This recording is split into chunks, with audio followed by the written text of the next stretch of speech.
یہ آکاشوانی لکھنؤ ہے۔ اب آپ مینا عرفان سے علاقائی خبریں سنیے۔ ہندوستانی خلائی تحقیقی تنظیم اسرو کے سائنسدانوں نے چاند کے جنوبی قطب پر چندریان 3 اتار کر خلا کی دنیا میں تاریخ رقم کی۔ ہندوستان چاند کے جنوبی قطب پر لینڈر اتارنے والا دنیا کا پہلا ملک بن گیا ہے۔ کامیاب لینڈنگ کے بعد وزیر اعظم نریندر مودی نے جنوبی افریقہ سے ورچوئلی اسرو کے سائنسدانوں کو مبارکباد دیتے ہوئے کہا کہ جب ہم آنکھوں کے سامنے تاریخ رقم ہوتے دیکھتے ہیں تو زندگی کامیاب معلوم ہوتی ہے۔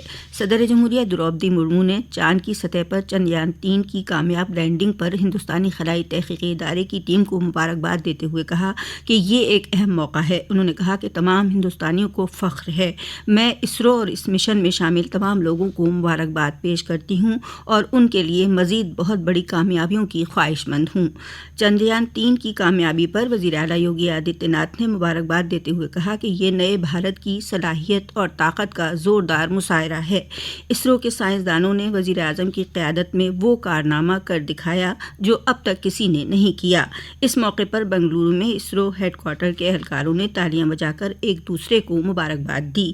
اسرو کی تاریخ ساز کامیابی پر ملک بھر میں جشن کا ماحول ہے۔ پوری دنیا کی نظریں اس مشن پر لگی ہوئی تھیں۔ چندریان 3 کی کامیابی کے لیے صبح سے ہی ملک کے کونے کونے میں دعاؤں اور عبادتوں کا دور جاری تھا۔ کل شام 6:04 پر چاند کی سطح پر چندریان 3 کے اترتے ہی چاروں طرف خوشی کی لہر چھا گئی۔ وزیر اعلیٰ یوگی آدتیہ ناتھ نے کل لکھنؤ میں لوک بھون کے آڈیٹوریم میں اتر پردیش پولیس بھرتی اور ترقی بورڈ کے توسط سے ماہر کھلاڑی کوٹے میں منتخب 233 سپاہیوں کو تقرری نامے تقسیم کیے۔ اس موقع پر اپنے خیالات کا اظہار کرتے ہوئے وزیر اعلیٰ نے کہا کہ جس ایمانداری اور شفاف طریقے سے آپ کا انتخاب ہوا ہے، آپ سے بھی ریاستی حکومت کو اسی ایمانداری کی امید ہے۔ اس لیے پوری محنت اور لگن سے ریاستی پولیس اور ریاستی حکومت کے لیے کھیلیے۔ انہوں نے کہا کہ آج نہ صرف قومی بلکہ بین الاقوامی سطح پر بھی اتر پردیش کے ماہر کھلاڑی کامیابی حاصل کر رہے ہیں۔ G20 ممالک کی کلچر ورکنگ گروپ کی چوتھی میٹنگ کے لیے کل مندوبین وارانسی پہنچ گئے تھے، جہاں ان کا روایتی طریقے سے استقبال کیا گیا تھا۔ آج ثقافتی ورکنگ گروپ کی باضابطہ میٹنگ شمع روشن کر شروع ہوئی۔ اس سے قبل وارانسی میں بھارت سرکار کی وزارت ثقافت کی جوائنٹ سیکریٹری للی پانڈے نے بتایا کہ میٹنگ میں G20 ممالک، 9 مدعو ممالک اور مختلف بین الاقوامی تنظیموں کے 170 سے زائد مندوبین حصہ لیں گے۔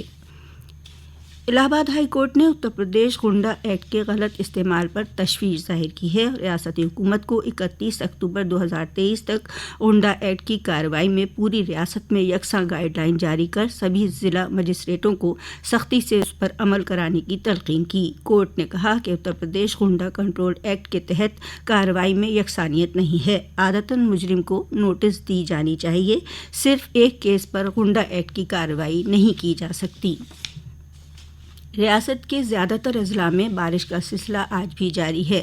محکمہ موسمیات کی جانب سے لکھنؤ، سہارنپور، گوتم بدھ نگر، غازی آباد، ہاپوڑ اور مظفر نگر سمیت آس پاس کے علاقوں کے لیے ریڈ الرٹ جاری کیا گیا ہے۔ یہاں تیز بارش کا امکان ہے۔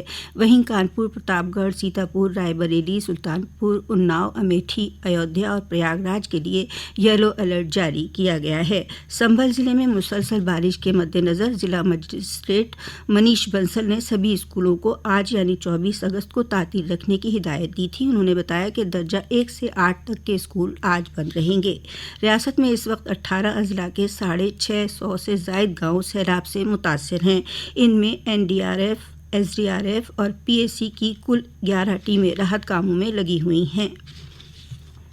سہارنپور کے دیہات کوتوالی علاقے میں کل شام عقیدت مندوں سے بھری ٹریکٹر ٹرالی ڈھمولا ندی کے بہاؤ میں پلٹ گئی۔ حادثے میں دادی پوتی سمیت 4 لوگوں کی موت ہو گئی، جبکہ 20 سے زائد عقیدت مند زخمی ہوئے ہیں۔ وہیں 6 لوگ لاپتہ ہیں۔ پولیس اور NDRF کی ٹیم ان کی تلاش میں لگی ہے۔ ٹریکٹر ٹرالی پر تقریباً 40 عقیدت مند سوار تھے۔ مہلوکین کی تعداد میں اضافے کا اندیشہ ظاہر کیا جا رہا ہے۔ وزیر اعلیٰ یوگی آدتیہ ناتھ نے حادثے پر رنج کا اظہار کیا ہے اور مہلوکین کے پسماندگان کے تئیں اظہار تعزیت کیا ہے۔ اسی کے ساتھ آکاشوانی لکھنؤ سے علاقائی خبروں کا بلیٹن اب ختم ہوا۔